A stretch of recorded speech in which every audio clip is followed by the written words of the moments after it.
கிழக்கு மாகாண சமூக சேவைகள் திணைக்களத்தினால் ஏற்பாடு செய்யப்பட்ட 2025ஆம் ஆண்டுக்கான சர்வதேச முதியோர் தின விழா மட்டக்களப்பு மாநகர சபை மண்டபத்தில் இடம்பெற்றது. கிழக்கு மாகாண சமூக சேவை திணைக்களத்தினால் ஏற்பாடு செய்யப்பட்ட கிழக்கு மாகாணத்துக்கான சர்வதேச முதியோர் தின நிகழ்வு இன்று 9ஆம் தேதி 10ஆம் மாதம் 2025 அன்று மட்டக்களப்பு மாநகர சபை மண்டபத்தில் இடம்பெற்றது. இந்த நிகழ்வுக்கு சிறப்பு அதிதிகளாக மட்டக்களப்பு மாவட்ட அரசாங்க அதிபர் JS அருள்ராஜ் மற்றும் மாகாண சுகாதார சுதேசம் மற்றும் சமூக சேவைகள் நன்னடத்தை சிறுவர்கள் அமைச்சின் செயலாளர் S திசாநாயக்க கலந்து கொண்டதுடன் மாகாண அமைச்சின் செயலாளர் மட்டக்களப்பு மாவட்ட மாநகர சபை முதல்வர் சிவம் பாக்கியநாதனும் கலந்து கொண்டார்.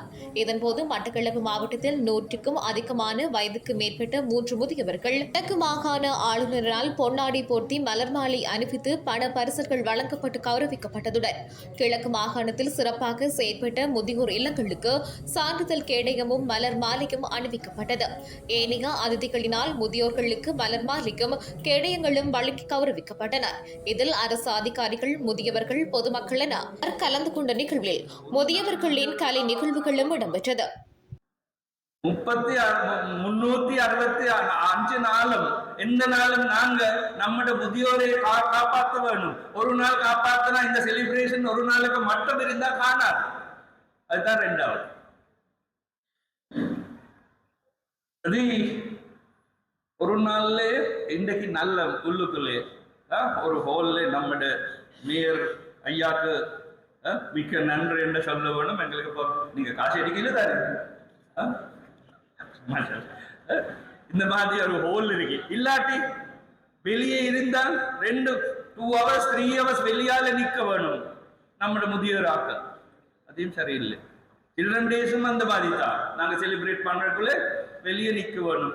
அதே மற்ற விஷயம் நாங்க கொஞ்சம் ஒரு ஸ்டாட்டிஸ்டிக்ஸ் குவாலிட்டி சிங்கள போகணும். பரிவர்த்தனை சிங்கள தமிழ் விலங்குதான் எல்லாருக்கும்.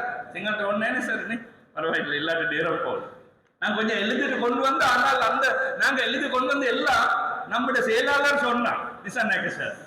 அது அப்படிதான். நீங்க 2வது 3வது கதைக்கு வரக்குள்ளே முதல் கதைக்காக்கள் எல்லாம் சொல்ல முடிஞ்சு என்று உங்களுக்கு ஒண்ணும் இல்லை சொல்றது. அந்த பிரச்சனை தான் எங்களுக்கு இன்றைக்கு இருக்கு. ஆனால் நீங்க ஸ்ரீலங்கா இலங்கையை எடுக்கிறக்குள்ளே ஒரு 3.9 மில்லியன் எப்படி சொல்ற 3.9 மில்லியன் என்ன நீங்க தமிழால சொல்லுங்களேன். 3.9 மில்லியன் 3 எங்களுக்கு சொன்னதே தெரியும். 3.9 மில்லியன் ஆட்கள் ஒரு 60 வருஷத்துக்கு கூட இருக்கிறாங்க. அது கொஞ்சம் கேட்கறக்குள்ளே நாங்க கேட்டா நாங்க டிஃபைன் பண்ற முதியோர் ஏண்டா அது 60 வருஷம் கூட இருக்கு. அப்ப நாங்களும் ஒரு முதியோர் தான். எங்களுக்கு 63 வருஷம். ஆனால் எங்களுக்கு ஒன்றும் தரவில்லை. நம்ம எல்லாரும் ஒன்றும் கொடுக்க இல்லை. சோ 3.9 மில்லியன் 3.9 மில்லியன் நம்முடைய நாட்டிலே 60 வருஷத்துக்கு கூட இருக்கு. அது பெர்சன்டேஜ் எடுத்தா இலங்கையில டோட்டல் பாப்புலேஷன்ல அது 18% தான் வரும்.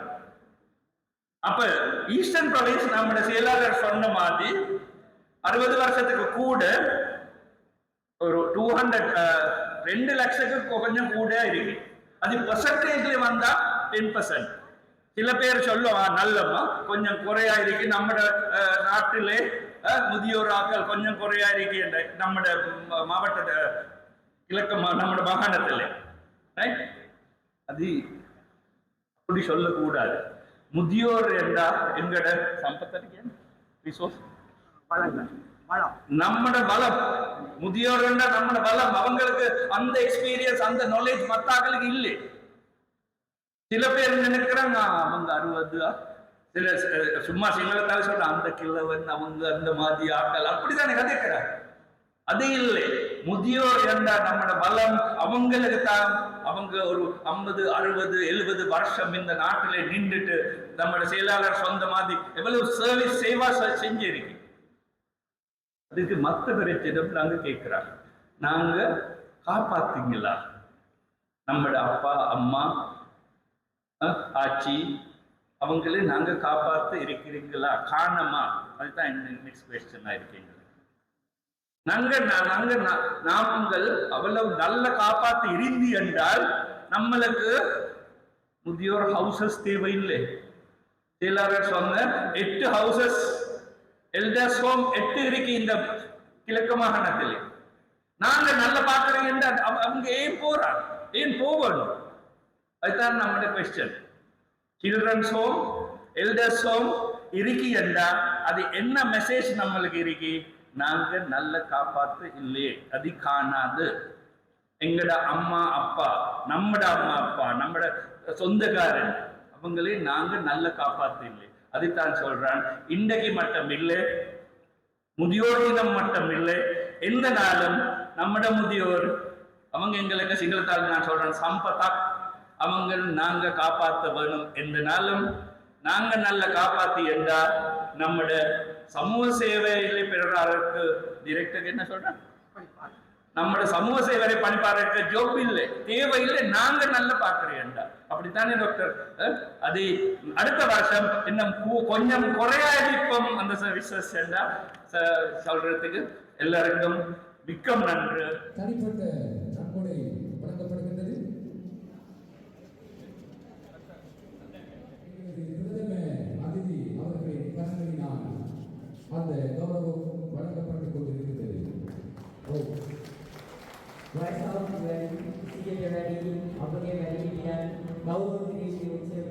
நூறு வயதை தாண்டிய சரிவுத்தம்பி வெள்ளியம்மா அவர்களுக்கான கௌரவம் இப்போது வழங்கப்படுகிறது.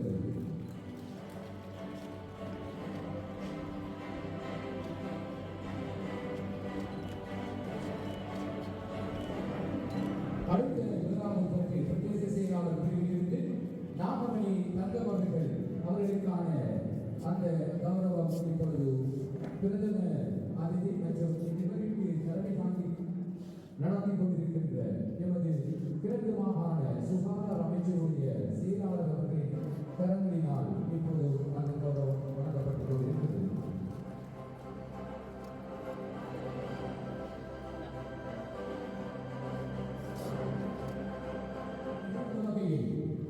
இன்றைய நிகழ்ச்சியுடைய அதிதி முறை நடத்துவதற்காக நிகழ்வும் எமது பிரதம அதிதி அவர்களுக்காக வழங்கப்படுகிறது. மாவட்ட சமூக சேவை உத்தியோகத்தர் அருண்மொழி சேர்வர்களின் கரங்களினால் மாலை அறிவிக்கின்ற நிகழ்வு, அதனைத் தொடர்ந்து திருவண்ணாமலை மாவட்ட சமூக சேவை உத்தியோகத்தர் அவர்களினால் அந்த மாலை அணிவித்து கௌரவம் வழங்கப்படுகின்றது.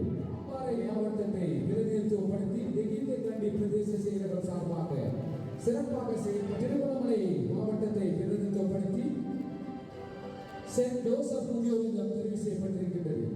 திருவண்ணாமலை மாவட்டத்தை பிரதிநிதித்துவப்படுத்திய சென்ட் ஜோசப் இல்லத்திற்கான பிரதிநிதித்துவப்படுத்தி மகா பெற்றுக் கொள்வதற்காக நாம் அன்போடு அழைப்பது அம்பாறை மாவட்டத்தில். அதனைத் தொடர்ந்து குடரங்கம் அவர்களுக்கான சோபிகா பத்திகா அவர்களை